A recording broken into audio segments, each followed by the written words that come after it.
Olá, tudo bem?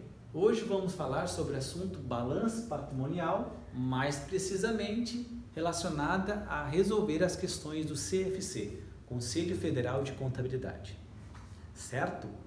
Primeira coisa interessante saber é o conceito de balanço e também a sua estrutura. Balanço patrimonial é uma demonstração contábil destinada a evidenciar qualitativamente e quantitativamente a posição em uma determinada data contábil e financeira de uma entidade. Certo? Dentre a estrutura do balanço, existem 3 principais elementos do balanço. Quais são esses 3 principais elementos? O ativo, o passivo e o patrimônio líquido.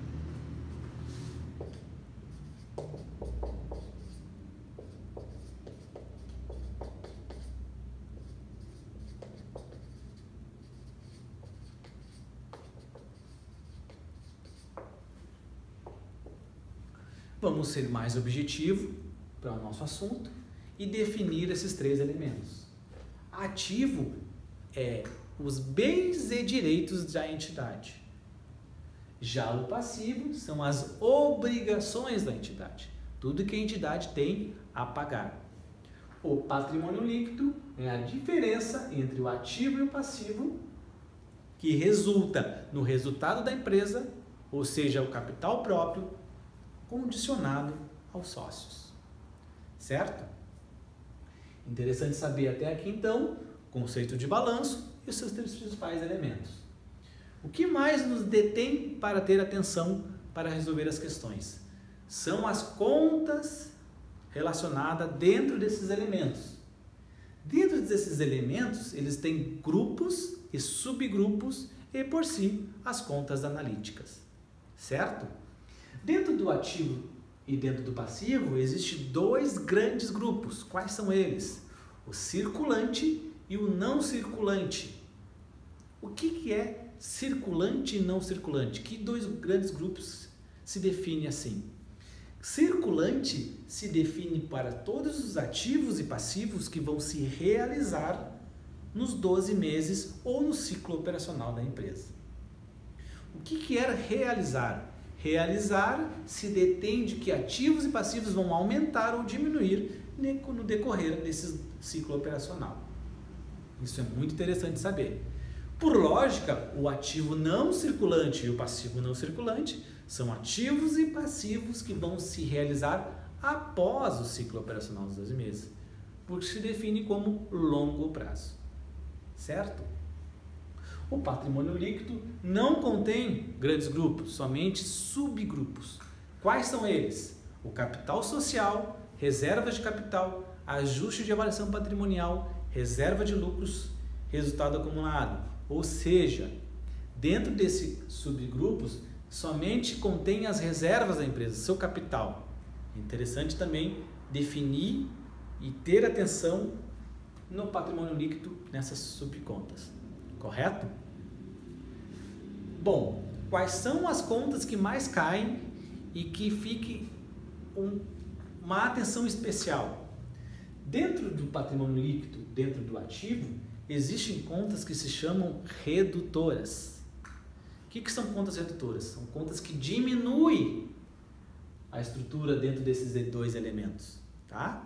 Vou dar um exemplo que sempre cai e que é interessante atentar a essa conta. A conta que se chama ações em tesourarias. Ela se enquadra dentro do patrimônio líquido.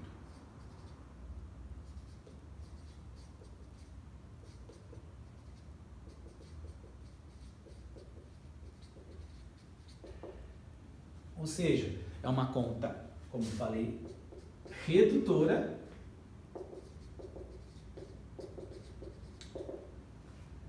que diminui o elemento patrimônio líquido. O que é ações em tesouraria? Ações em tesouraria são ações emitidas pela própria empresa e por elas adquiridas, certo? Bom, além desta conta, existem outras contas também que reduzem os elementos do balanço patrimonial. Quais são elas? Principalmente dentro do ativo, contém a conta PECF, PCLD. O que é PCLD? Provisão estimada de crédito de liquidação duvidosa. É uma conta também redutora que diminui dentro do ativo circulante do balanço patrimonial, certo? Outra conta também que tem dentro do ativo, só que agora não circulante, é a conta chamada depreciação acumulada. Também uma conta redutora e que diminui os bens da empresa no seu ativo não circulante imobilizado. Um veículo sofre uma depreciação, o imóvel sofre uma depreciação, uma máquina sofre uma depreciação. Perdas que o bem tem nesse decorrer da sua vida útil, certo? Bom, esses são os assuntos importantes que caem nas questões relacionadas ao balanço patrimonial do CFC. Então, o que você tem que ter atenção quando lê a questão? Quando for ler a questão, leia sempre a última frase. O que está se pedindo? Geralmente se pede o total do ativo circulante, o total do passivo circulante, o total do patrimônio líquido. Várias questões que vão se modificar. Também pode pedir o ativo circulante, também pode pedir o passivo circulante. Então, o que você tem que entender? A ordem que está sendo pedido a questão. Vou dar um exemplo. Uma empresa limitada tem as suas contas relacionadas abaixo. E aí se pede, quero que some o total do ativo não circulante, o total do passivo circulante e o patrimônio líquido. Tem que respeitar esta ordem.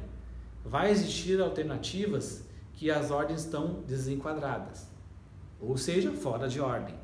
Então, gente, respeitem sempre os conceitos, as contas observam-se e a ordem do que está sendo pedido essas questões. Tá bom? Um abraço e até logo.